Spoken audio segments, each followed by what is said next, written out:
신약 성경 로마서 10장 14절부터 21절까지 말씀입니다. 제가 봉독해 드리겠습니다. 그런즉 그들이 믿지 아니하는 이를 어찌 부르리요? 듣지도 못한 이를 어찌 믿으리요? 전파하는 자가 없이 어찌 들으리요?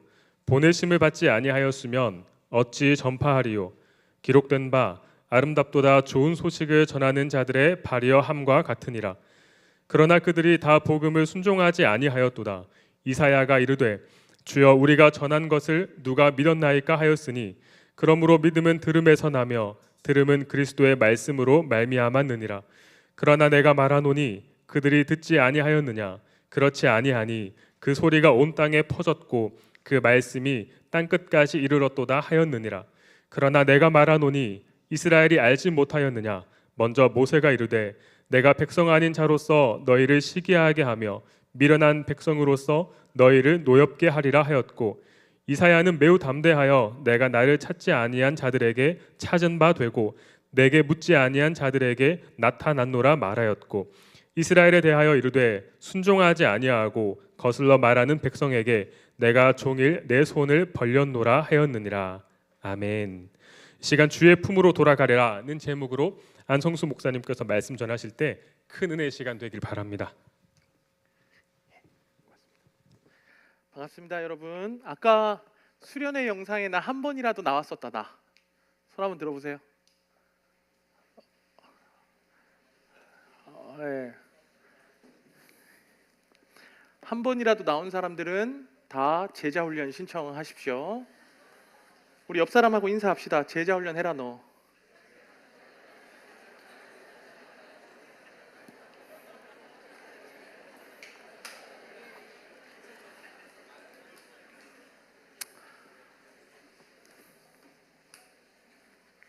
여러분, 예수 믿는 자로 전도하고 선교하는 이 복음의 열정을 언제 가장 뜨겁게 품어보셨습니까?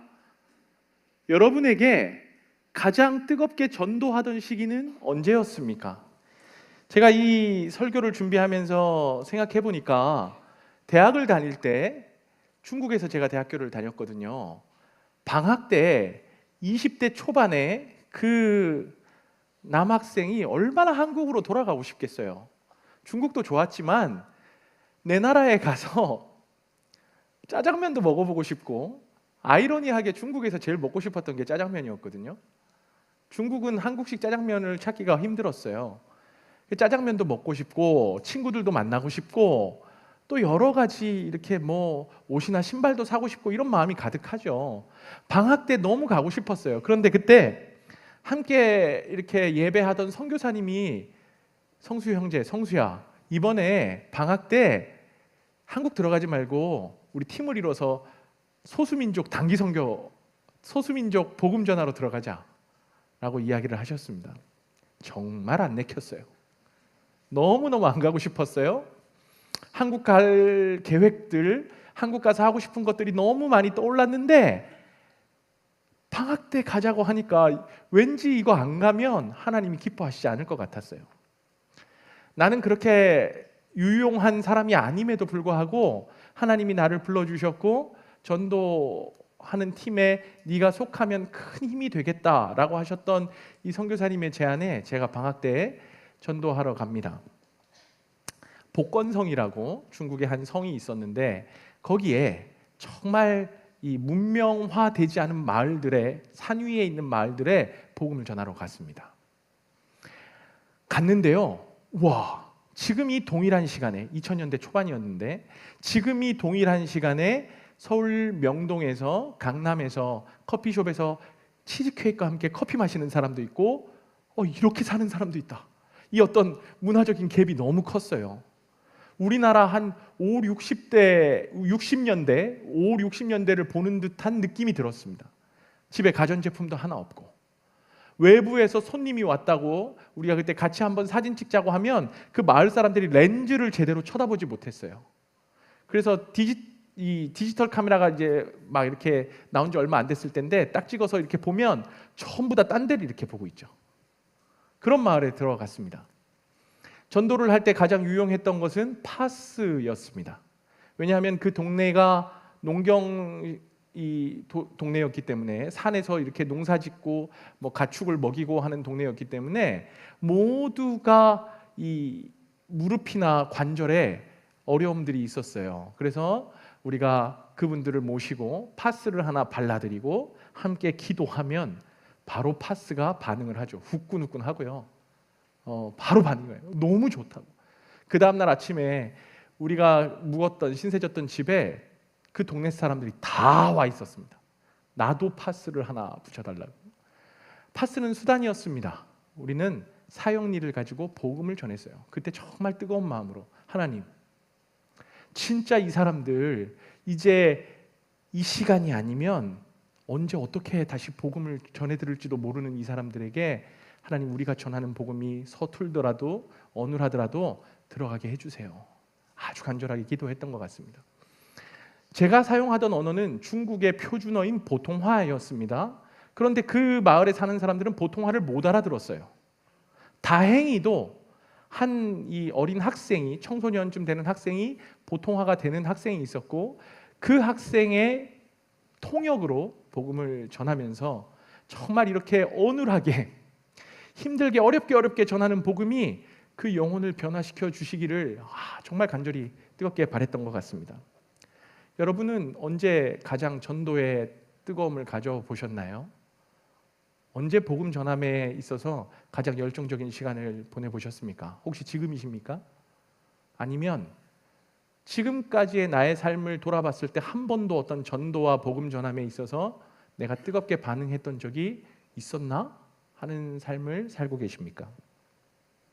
우리가 예수를 믿는다, 우리가 예수를 믿게 된 동기에는요, 저는 총 한 5가지 종류의 동기로 우리 모두가 예수를 믿었다고 생각을 하는데, 첫 번째가 아까 제가 말씀드린 것처럼 전도자를 통해서 혹은 전도지를 통해서 어떤 복음 방송을 통해서 예수를 믿게 된 경우입니다. 두 번째는 친구나 지인의 소개로 교회에 방문한 사람들입니다. 혹 오늘 처음 오신 아까 환영하고 축하받으신 분들 중에서도 친구나 지인의 소개로 우리 마하나임에 오늘 처음 오신 분들도 계실 거라고 생각해요. 세 번째는 취업이나 결혼 조건 때문에 교회에 오신 분들.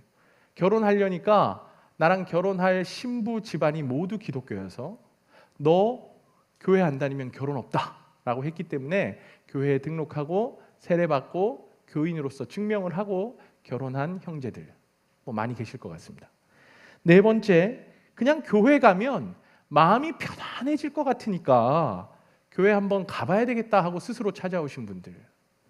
다섯 번째, 태어날 때부터 기독교 집안이라 소위 모태신앙이라는 이름으로 지금까지 온 사람들. 한 5가지 범주 내에서 우리가 예수 믿게 된 동기가 다 설명될 것 같습니다. 그런데 오늘 바울은요, 딱 한 가지로 줄여서 압축해서 설명을 합니다. 바울이 이야기한 예수 믿게 된 경로는 우리 모두가 공통되게 적용되는 이 경로인데, 파송, 전도, 들음, 믿음, 부르게 됨의 과정으로 그리스도인이 된다는 거예요. 여기에 어떤 동기로 온 사람이라 할지라도 예수 믿는 사람은 이 연결고리에서 벗어날 수 없다. 믿음이 있는 자라면 대부분 이 과정으로 예수를 믿게 되었다. 하나님이 복음 전파를 위해서 누군가를 보내십니다. 파송. 그 복음을 받은 자가, 보내심을 받은 자가 복음을 전합니다. 전도. 그리고 그 복음이 전해질 때 누군가가 그 복음의 내용을 듣습니다. 들음. 그리고 이 듣게 된 사람에게 믿음이 이제 생기기 시작하는 거예요. 믿음. 그리고 믿음이 생긴 사람이 예배자가 되어서 하나님의 이름을 부르게 됨까지 이 루트를 거쳐서 우리 모두는 예수를 믿게 되었습니다. 바울이 지금 그거 이야기하고 있습니다. 부모의 신앙으로 믿게 된 모태신앙도요, 그 집안에서 할아버지든 할머니든 부모님이든 누가 되었든 먼저 저 사이클에 파송, 전도, 들음, 믿음, 부르게 됨의 사이클에서 예수를 믿게 된 것이죠. 이 과정을 경험하고 우리 가정이 복음화가 되고 그 믿음이 나에게까지 온 거예요. 그런 의미에서 신자에게 저 패턴, 이 5가지 패턴은 매우 중요한 연결고리입니다. 오늘 본문에서 바울은 이 연결고리를 강조하기 위해서 파송, 전도, 들음, 믿음, 부르게 됨을 마치 되감기 하듯이 거꾸로, 순서를 거꾸로 해서 설명을 하는데요. 우리가 지금 이 예배의 자리에서 하나님의 이름을 부르며 예배하는 것은 우리에게 믿음이 있기 때문이고, 여러분 믿음이 있으니까 이 자리에 오신 거잖아요. 우리에게 믿음이 생기게 된 것은 설교나 어떤 전도 같은 특정 루트를 통해서 복음을 들었기 때문이고, 믿음은 들음에서 납니다. 그리고 내가 복음을 들을 수 있었던 것은 누군가가 보냄을 받아서 복음을 전한 사람이 있었기 때문이다. 그렇게 바울은 거꾸로, 순서를 거꾸로 해서 이 연결고리를 강조하여 설명합니다. 아마 이 연결고리 중에 어떤 것이라도 나는 좀 다릅니다 하는 사람은 이 부분 우리 중에 거의 없을 것입니다. 그게 이제 오늘 본문 14절부터 15절 상반부까지인데 제가 한번 읽어볼게요. 그런즉 그들이 믿지 아니하는 이를 어찌 부르리요? 듣지도 못한 이를 어찌 믿으리요? 전파하는 자가 없이 어찌 들으리요? 보내심을 받지 아니하였으면 어찌 전파하리요? 특별히 바울이 활동하던 이 시기의 세상은요, 글 모르는 사람들이 태반이었습니다. 역사학자들의 연구에 따르면 이 당시 문맹률이 70%가 넘는다라는 조사가 있을 만큼 대부분 글자를 몰랐어요. 먹고 사는 것에 글자는 크게 중요하지 않았습니다. 배움의 기회가 많았던 귀족 계층이나 종교 관련 종사자들 외에는 대부분 글을 모르는 백성이었기 때문에 그런 사람들에게 복음이 전파되려면 책이나 편지 같은 방법보다 누군가가 직접 가서 말로 복음을 전해야 했고, 그런 복음을 들음으로 말미암아 글을 몰라도 믿음을 가질 수 있게 된 것입니다. 이런 복음은, 이렇게 우리가 복음을 받아들이고 믿게 되는 것은 여러분 누군가가 와서 전해주고 또 보냄 받는 것으로 시작하는 겁니다. 그래서 특별히 보내심을 받은 자들을 두고 사도라고 불렀어요. 헬라어로 아포스톨로스, 보냄을 받은 자라는 뜻입니다. 당시에 사도는 모두 예수님의 제자들이었습니다. 그러니까 보내심을 받아 복음을 전하는 자들은 모두 대부분 예수님의 제자들이었다는 거예요. 그들이 전하는 복음에 권위가 있었거든요. 사도들은 직접 예수님과 함께 했었고 예수님께로 직접 들었고 성경을 기록한 사람들이었기 때문에 사도들이 전하는 복음은 검증된 복음이었습니다. 바울의 경우에는 예수님의 제자가 아니었죠. 12제자가 아니었습니다. 그렇지만 사도 바울이라고 불러요. 어떻게 바울은 사도가 될 수 있었을까요? 바울이 자신의 사도성을 검증할 때, 증명할 때 항상 하는 이야기가 내가 다메섹으로 가던 그 길 위에서 예수님이 나에게 나타나셨고 사울아 사울아 어찌하여 네가 나를 박해하느냐, 실제 예수님의 음성을 들었고 예수님께로 보내심을 받았다, 이렇게 말을 합니다. 바울도 직접 예수님을 만났고 음성을 듣고 회심을 경험했고 예수님으로부터 보냄을 받았습니다. 사도가 맞아요. 이처럼 바울 당시에는 예수님께로부터 직접적인 가르침을 받은 자들이 사도로 보냄을 받는 것이 명분과 권위가 있는 파송이었습니다. 여러분, 요즘은 어떤 사람들이 파송받습니까? 어떤 자들을 우리가 보내죠? 외국 경험 많은 사람? 인도와 캐나다에서 섬겼던 경험이 있는 목회자? 찬양팀에서 베이스 치는 사람? 교회를 잘 섬기고 선교에 일가견이 있는 사람? 우리 시대에 이 복음을 위해서 보냄받은 존재는 예수 그리스도가 머리 되시는 교회가 보냄받은 존재입니다. 땅 끝까지 복음을 전파하는 사명이 교회의 사명이에요. 그런 의미에서 우리 마하나임이 전도팀을 꾸리기도 하고 선교팀을 꾸리기도 하고 이 예배를 통해서 여러분들 사랑 모임을 통해서 예수 그리스도의 복음을 전하고 듣고 선포하는 보냄으로서의 존재가 되는 것입니다. 그게 교회의 역할인 거예요. 그래서 특별하게 누군가는 보냄을 받았고 그로부터 전파된 복음을 듣고 믿는 자들이 많아져서 주의 이름을 많이 모두가 부르게 되는 일을 우리는 부흥이라고 부르죠. 바울이 말하고 싶은 요지는 지금 이 자리에서 우리가 예수 그리스도를 믿고 부르짖게 된 것이 결코 우연이 아니라 하나님의 구원 계획 속에 과정과 과정이 연결되어서 여러분이 또 제가 여기에 예수 믿는 자로 있다는 거예요. 그거 이야기하는 것입니다.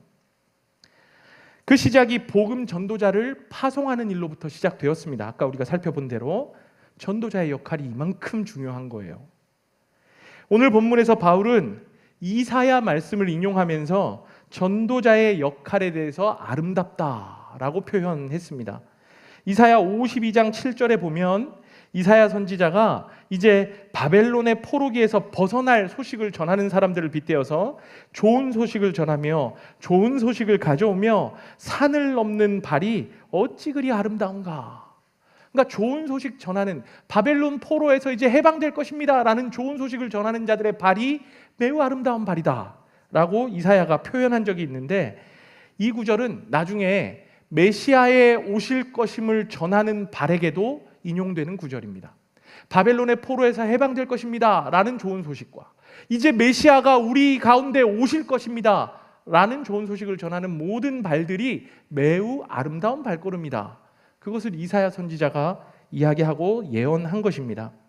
바울은 이 이사야서 9절을 여기 로마서 10장 14절에도 인용하면서 우리 복음 전하는 자들, 예수 그리스도가 우리의 구원자십니다, 예수 그리스도가 우리의 생명이십니다 라는 이 복음 전하는 자들의 발도 아름답도다. 좋은 소식을 전하는 자들의 발이여 함과 같음이니라 라고 이사야서를 인용하면서 기록한 겁니다. 여러분, 복음 전하는 자의 발은 아름다운 발이에요. 복음 전하는 발길은 아름다운 발걸음입니다. 단순히 회원을 늘리기 위해서 가는 전도자를 아름답다 하지는 않을 것 같아요. 어떤 대가를 바라고 사람을 꼬시고 인원을 충원하기 위해서 숙제처럼 가는 발걸음을 아름답다고 할 수 없을 것 같습니다. 전도하고 복음을 전하는 일은 평생 포로가 되어서 결박당한 채로 자유를 누리지 못하고 사는 자들에게 예수의 이름으로 자유를 선포하고 예수의 새 생명과 새 삶을 이제 당신도 누릴 수 있다는 것을 전하는 아주 아름다운 발걸음입니다. 그런 걸음은 아름다운 발길이에요. 살리는 발걸음이고 회복의 발걸음이고 성장시키는 발걸음이기 때문입니다. 이사야 선지자가 바벨론으로부터의 해방을 전하는 이 발걸음이 아름답다라고 기록한 구절이 로마서에 와서는 죄와 사망으로부터의 속량을 선포하는 발걸음에 대비되었습니다. 아름답도다. 좋은 소식을 전하는 자들의 발이요. 구원을 선포하려 보냄받은 자들, 그들의 발걸음은 매우 아름다운 발걸음이고 축하할 만하고 축복할 만한 발걸음입니다. 우리 역시 모두가 동일하게 보냄받은 자들입니다. 아까 땅끝까지 복음을 전하는 일이 교회가 받은 사명이라고 말씀드렸는데, 우리 모두 각자도 교회잖아요. 우리도 이 교회로서의 보내심을 받은 거예요. 여러분 어디로 보냄받으셨어요? 하나님이 여러분을 어디로 보내셨습니까? 튀르키예요? 라오스요? 중앙역이요? 그런 특별한 곳으로도 보냄을 받지만 보편적으로 우리 모두는 각자의 삶의 자리로 보내심을 받은 자들입니다. 거기서 직접 우리가 예수 그리스도를 전함으로 또 삶으로 예수님을 증거함으로 복음 전하는 사명이 우리에게 주어져 있고 그것을 완수하는 거예요. 가장 중요한 사실은 이 복음 전하는 자들이 전하는 이 좋은 소식, 이 복음이 들으면 좋고 안 들으면 그만이고가 아니라는 거예요. 아, 그래요. 좋은 소식이네요. 들을게요. 저는 뭐 괜찮습니다. 다음에요. 이게 선택할 수 있는 게 아니랍니다. 생명의 좋은 소식을 전하는 이 복음 선포, 이 복음 선포의 또 다른 측면에는 심판의 경고도 포함하고 있습니다. 다시 말해서 예수 그리스도를 믿고 영접하면 구원을 얻습니다 라는 말씀은 그거 믿지 않으면 멸망당한다는 경고이기도 합니다. 전해야 할 책무만큼 듣고 믿는 것도 우리의 책임이에요. 하나님의 복음에는 차별이 없습니다.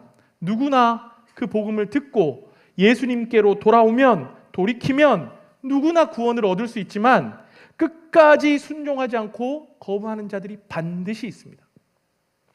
파스를 3개씩 발라주면서 사형리를 한 5번씩 반복해서 이야기하고 말씀드려도 끝까지 기도 안 하는 사람들도 있습니다. 바울 당시 유대인들이 그랬습니다. 그들은 거부했어요. 들었지만 거부했어요. 그래서 16절에서 이렇게 말씀합니다. 그들이 다 복음을 순종하지 아니하였도다. 주여 우리가 전한 것을 누가 믿었나이까? 바울보다 700년 전에 살았던 이사야 선지자가 이미 이렇게 예언을 한 거예요. 주여 우리가 전한 것을 누가 믿었나이까? 유대인들이 순종하지 않았습니다.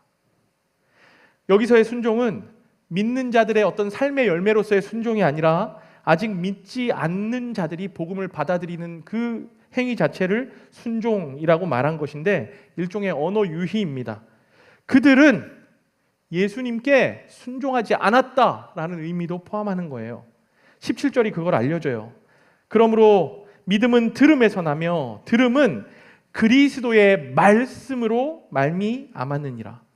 믿는 것은 들음으로부터 시작되고 이 들음의 기회가 많이 부여되면 부여될수록 믿음이 자라고 자리 잡을 확률이 높아지는데 유대인들은 듣고도 그리스도의 말씀을 거부하고 무시했습니다.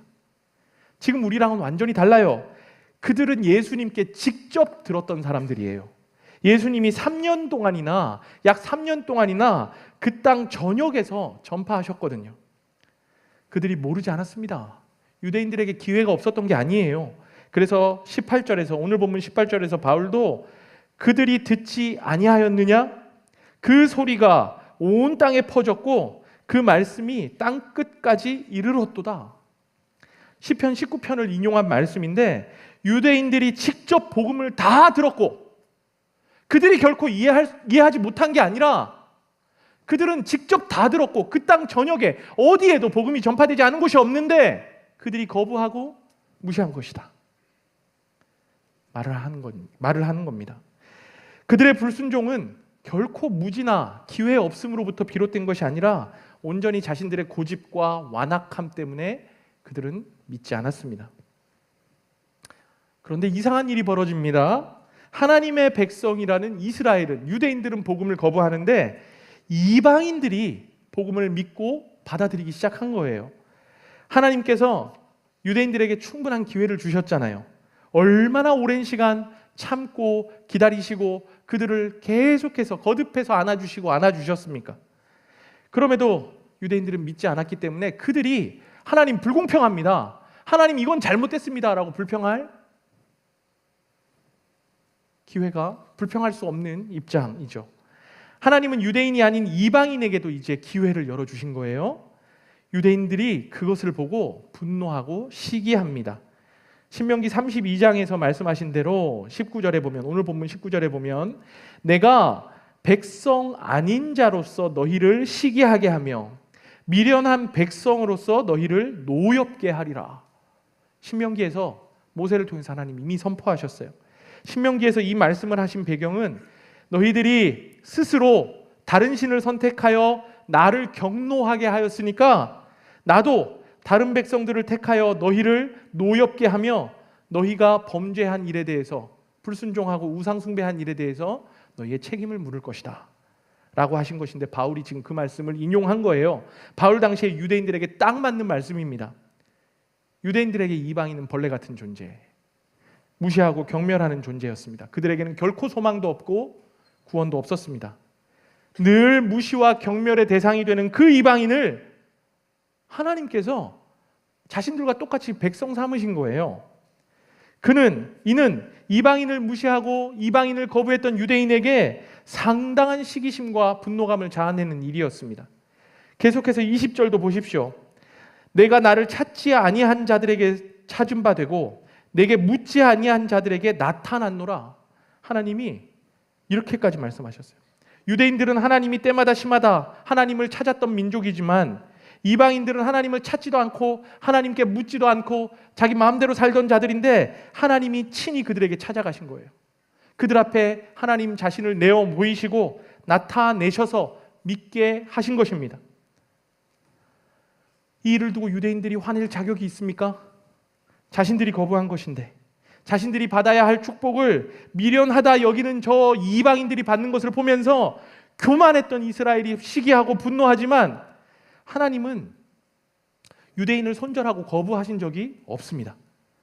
오히려 아직도 두 손을 벌려서 그 유대인들을 기다리고 계신데요. 21절을 보십시오. 21절 우리 다 같이 한번 읽어볼까요? 시작. 이스라엘에 대하여 이르되 순종하지 아니하고 거슬러 말하는 백성에게 내가 종일 내 손을 벌렸노라 하였느니라. 그분은 끝까지 하루 종일 두 손을 벌려서 그분의 백성이 유대인이든 이방인이든 돌아오기를 기다리고 계십니다. 사랑하는 여러분, 당시 유대인들의 문제가 뭐예요? 복음을 보았고 예수 그리스도를 직접 보았고 복음을 들었음에도 직접 주님께로부터 복음을 직접 들었음에도 거부하고 무시한 것이 그들의 문제입니다. 그렇다면 우리는요, 동일하게 복음을 듣고 복음을 알고 있으면서도 왜 남의 일처럼 지금 나와 크게 상관없는 것처럼 복음의 힘을 약화시키고 살고 계십니까? 아니라고요. 왜 전도 안 하십니까? 왜 복음 전하는 일이 나와 상관없는 일처럼 살고 계십니까? 우리 안에 복음이 남의 일처럼 나와 크게 상관없는 것처럼 약화되어 있기 때문에 그런 거 아닌가요? 주의 이름을 부르는 자는 구원을 얻으리라 라는 말이 무슨 뜻인지 우리 알고 있어요. 우리는 주의 이름을 부르는 자는 누구든지 주의 이름을 부르는 자는 구원을 얻으리라. 여러분, 이 뜻이 무슨 뜻인지 몰라요? 우리 다 알아요. 그런 우리가 전하지 않으면 누가 전합니까? 사랑하는 여러분, 파송, 전도, 들음, 믿음, 부르게 됨, 이 사이클 중에 여러분에게는 어디가 끊어져 있습니까? 목사님, 저는 아닙니다. 보냄받지 못했습니다. 저 같은 자는 자격이 없습니다. 라고 생각하십니까? 여러분을 보내시고 택하신 하나님의 선택이 틀렸다고 말하는 교만입니다. 전도에 대해서 스킬도 없고 말 주변이 없다고 생각하십니까? 우리 마하나임의 자랑, 목요일 저녁 중앙역 일대 노숙인 전도는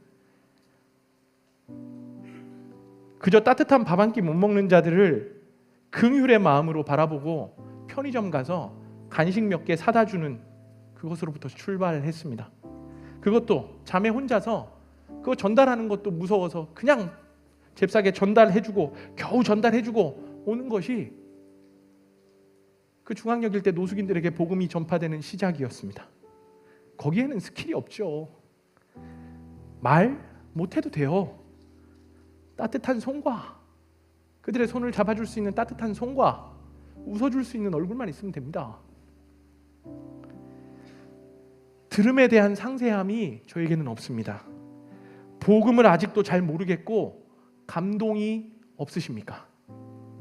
사랑 모임과 예배 시간을 허투루 보내지 마십시오. 그리고 기초 양육 제자 훈련으로 다시 한번 복음에 대해서 깊이 생각하시고 하나님의 복음, 그 예수 그리스도의 생명의 복음이 무엇인지 치열하게 고민하십시오.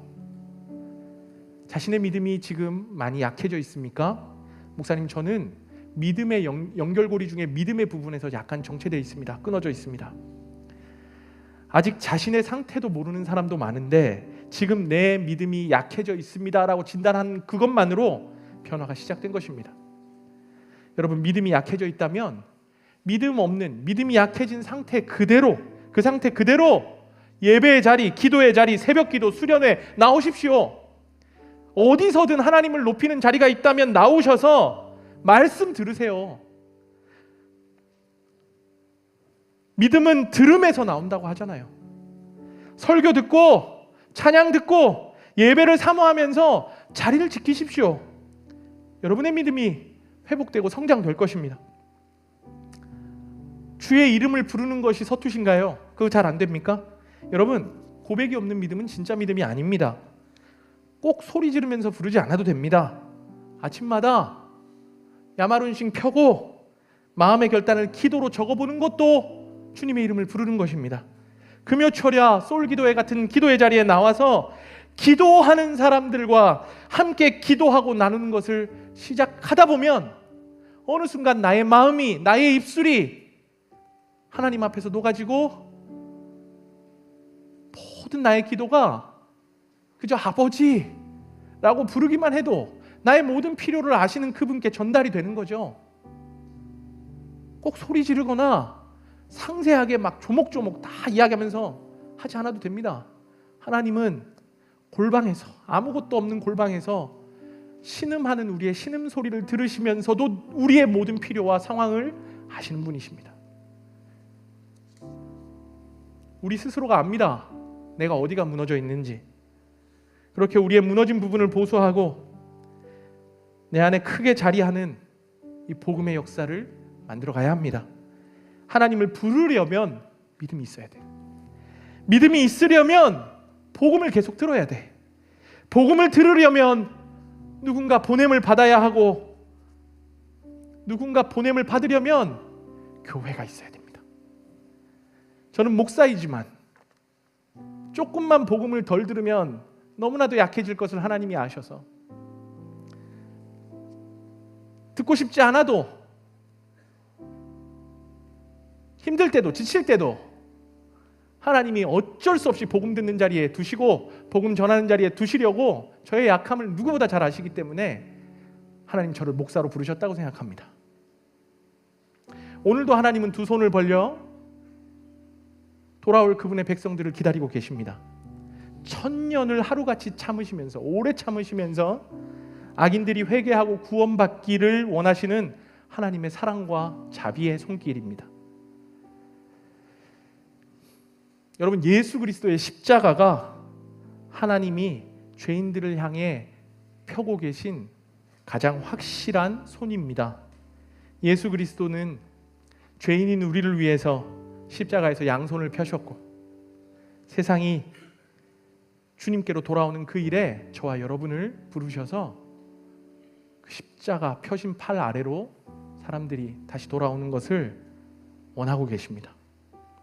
사도들이 그랬던 것처럼 전도이든 선교이든 우리가 전해야 들을 수 있어요.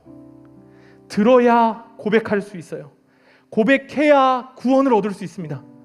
사람을 살리고 키우고 고치는 복음 전도자의 아름다운 발이 우리 모두의 발이 될 때 주께 돌아오라 하시는 주님의 메시지가 오늘 이 도시에, 우리 부산 땅에, 이 나라와 열방에 충만하게 전달되고, 그저 듣던 자들이, 청취하던 자들이 청종하는 자가 되어서 그들의 삶에 풍성한 복음의 열매를 자랑하고 주 예수 그리스도 다시 오시는 날을 하루속히 앞당길 것입니다.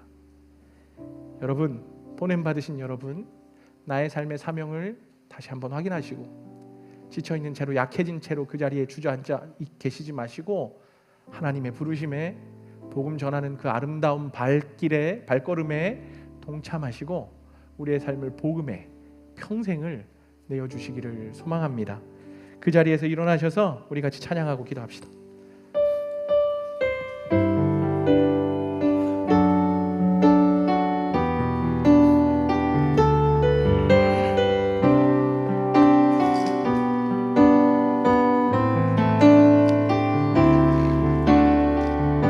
전능하신 하나님, 나는 믿기에 전능하신 하나님 나는 믿기에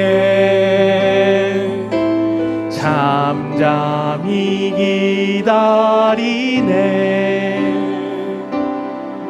전능하신 하나님 행하실 일 잠잠히 기다리네. 전능하신 하나님, 전능하신 하나님 나는 믿기에 잠잠히 기다리네. 전능하신 하나님 행하실 일 기대하기에 기다리네. 전능의 하나님 엘샤다이 하나님 주의 손이 나를 붙드시니 두려움 없네.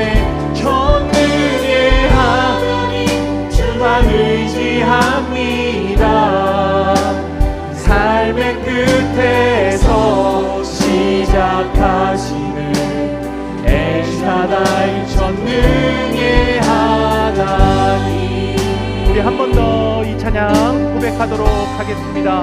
전능하신 하나님 나는 전능하신 하나님 나는 믿기에 잠잠히 기다리네. 전능하신 하나님 행하실 일 잠잠히 기다리네. 전능하신 하나님 나는 믿기에 잠잠히 기다리네.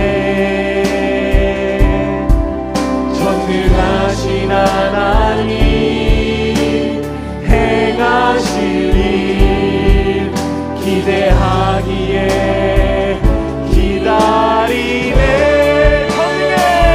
전능의 하나님 엘샤다이 하나님 주의 손이 나를 붙드시니 두려움 없네.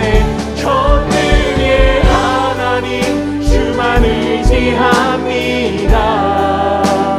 삶의 끝에서 시작하시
주의 발에 영원하신 발에 안기세. 사랑하는 여러분, 세상이 들려주는 소리가 매우 많습니다. 너무 복잡해요. 많은 소리들이 들려오고 나에 대한 평가, 나에 대한 상황, 우리의 미래, 어떠한 모든 돌아가는 환경과 변화, 여러 가지 소리들이 들려옵니다. 사람들이 집중하는 것은 칭찬입니다. 사람들의 평가입니다. 나를 향해서 박수 쳐주는 소리, 나를 향해서 들려주는 영광의 소리들을 많은 사람들이 원하죠. 그런데 여러분, 우리가 진짜 들어야 할 소리는 예수 그리스도의 생명의 복음입니다. 하나님께서 우리를 그 일에 부르셨고 우리를 사용하실 것입니다. 하나님, 나의 삶이 복음으로 완성되게 하시고 복음으로 견고하게 하시고 복음으로 우리 하나님께 올려드리는 삶이 되게 하셔서 하나님, 제가 저의 삶으로 또 전파함으로 예수님을 전하는 삶을 살게 하여 주시옵소서. 복음이 저와 상관없는 일이 아니라 나를 살리신 그 복음이 이 세상을 변화시키고 영혼들을 살리는 복음이 되게 하실 줄 믿사오니 하나님, 그 일에 나를 사용하여 주시옵소서. 우리 주여 한번 외치고 기도하도록 하겠습니다. 주여! 살아계신 하나님 아버지, 복음이 전달되는 그 길 가운데 우리의 삶을 사용하여 주시옵소서. 우리의 삶을 드립니다. 우리의 모든 것을 드립니다. 하나님, 나로 복음으로 살아가는 자 되게 하시고 나의 복음이 견고하게 하시고 아버지 하나님, 나의 복음이 하나님 안에서 풍성한 생명의 복음, 검증되고 확실한 복음, 나를 살리시는 복음이 되게 하여 주셔서 하나님, 이 복음을 내가 세상 가운데 담대하게 전달하고 아버지 하나님 전파할 수 있도록 우리를 사용하여 주시고 우리와 함께하여 주시옵소서. 하나님, 여기 모인 자들을 복음 전파되는 그 길 가운데 사용하여 주시옵소서. 여기 모인 우리를 복음의 기수로 사용하여 주시옵소서. 우리의 발걸음이 아름다운 발걸음이 되고 우리의 능력이 하나님의 능력이 되어 아버지 하나님, 주께서 복음 전하기를 원하시는 그 땅 가운데 우리가 함께 가서 복음을 전파하고 예수 그리스도의 생명이 전하는 그 가운데 서게 하여 주시옵소서. 사랑하는 여러분, 우리 마하나임 공동체가 계속해서 복음 전함에 땅끝까지 복음을 전하는 사명에 확실하게 반응하는 교회 되기를 소망합니다.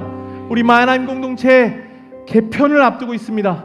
복음 함께 전하고 그 복음으로 세워져 갈 자들을 찾고 세우고 다시 한번 우리의 예배를, 우리의 모임을 새롭게 하는 시간입니다.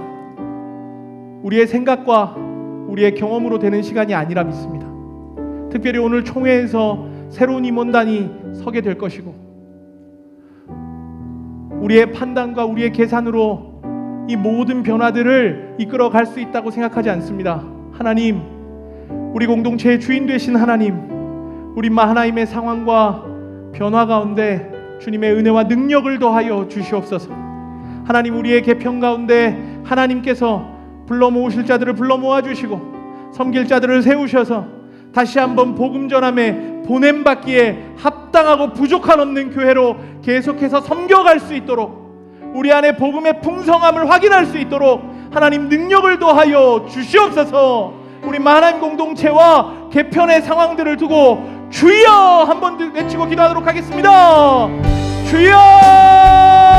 주여! 살아계신 하나님 아버지, 하나님의 은혜 가운데 우리가 이 자리에 있음을 고백합니다. 하나님 오셔서 우리 마하나임 공동체를 견고하게 하여 주시옵소서. 하나님 오셔서 우리 마하나임 공동체를 더욱 단단하게 하여 주시옵소서. 하나님, 개편 이후에도 하나님을 예배하고 높이는 그룹들이 계속해서 성장하게 하시고 세워지게 하시고 아버지 하나님, 많은 동역자들을 붙여주셔서 하나님의 은혜와 능력이 우리 가운데 풍성히 임했음을 아버지 하나님 변함없이 확인할 수 있도록 주여 도와주시옵소서. 모든 상황을 주님께 올려드립니다. 하나님 오셔서 우리 공동체 복음으로 서로 동역하고 세워져가는 공동체 될 수 있도록 하나님 은혜를 더하여 주시고 능력과 은혜를 아버지 하나님 생명을 아버지 부어 주시옵소서. 우리 마지막으로 한 주간의 삶을 두고 다시 한번 기도합시다.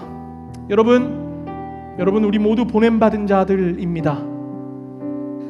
각자의 삶의 자리로 가서 하나님의 보내심을 받은 자답게 우리가 복음을, 예수 그리스도를 전파하고 그 사람들로 하여금 듣게 하고 보게 하고 믿음이 생기게 하고 하나님을 부르는 자리에까지 나오게 할 것입니다. 미미하게 느껴져도, 나는 자격 없다 느껴져도 우리를 부르고 선택하신 하나님은 실패가 없으시기에 우리의 삶의 상황 속에서도 풍성한 열매, 우리가 예상치 못했던 놀라운 열매를 맺게 하실 것입니다.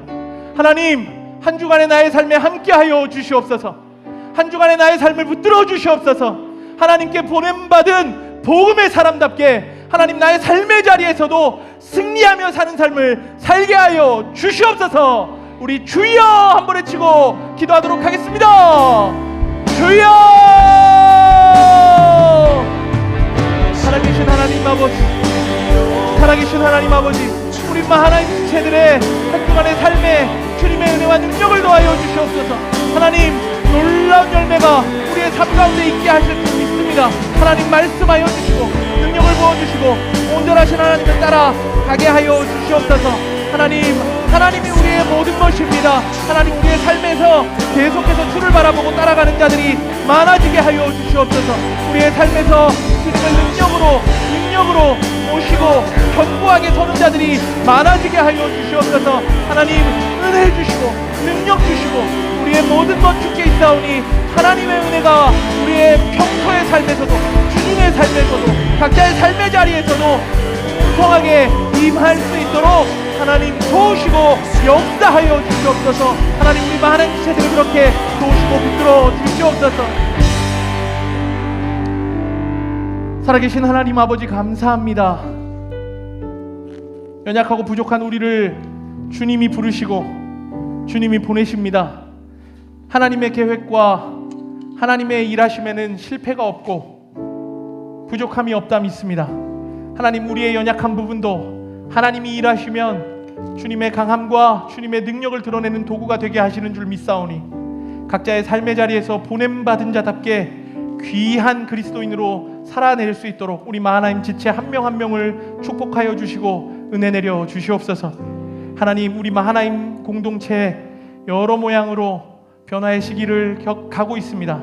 하나님, 어떠한 상황에도 상관없이 하나님을 붙들고 바라보며 나아가오니 인간적인 계산과 경험이 아니라 하나님의 일하심에 우리 모두가 목도하며 아멘 하고 반응할 수 있도록 주여 도와주시옵소서. 우리 모두에게 크신 은혜 주신 하나님 감사드리며 이 모든 간구 살아계신 예수님의 이름으로 기도드립니다. 아멘. 여러분, 이제 헌금하실 텐데 마하나임에 전도국이 있습니다. 우리가 격주마다 이렇게 함께 전도하러 우리 부산 일대, 해운대 일대 나가는데요. 귀한 팀입니다. 우리 팀이 특별히 오늘 이렇게 맞춘 것도 아닌데 말씀의 주제에 맞게 이렇게 특송을 하게 되었습니다. 우리 전도국 특송할 때 물질 올려드리면 좋겠습니다.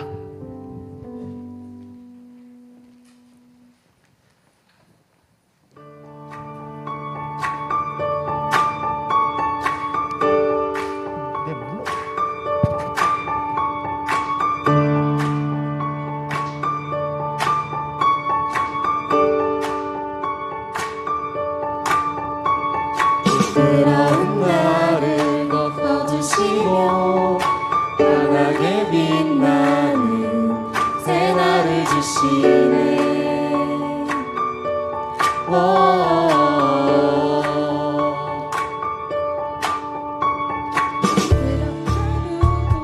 우리의 목소리로 단치네 나를 누리며 살아가네.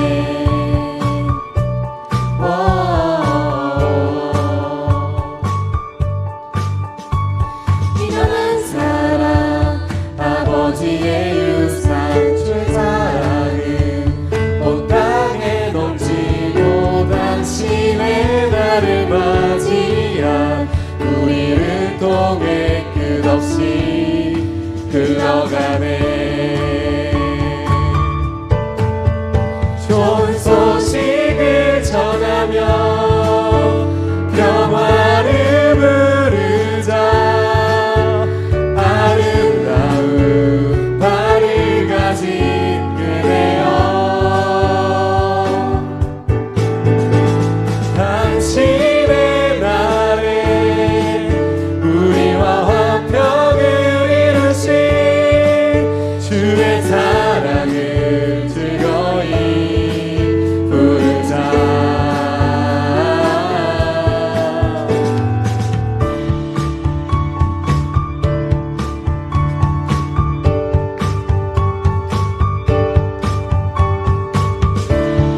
없이 흘러가네.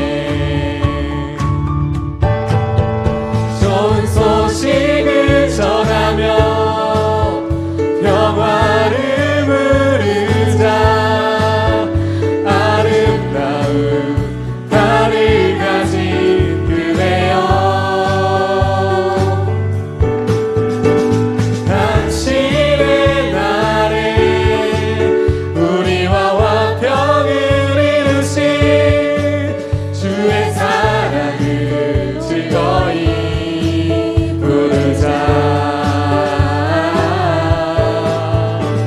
당신의 날에 우리와 화평을 이루신 주의 사랑을 즐거이 부르자.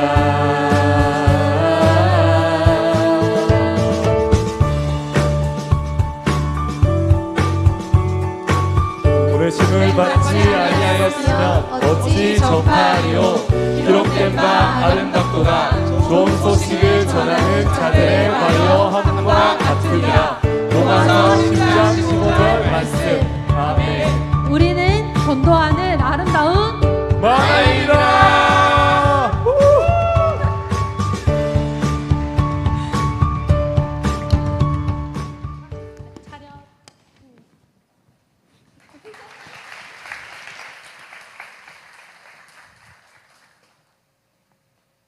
다 했어요?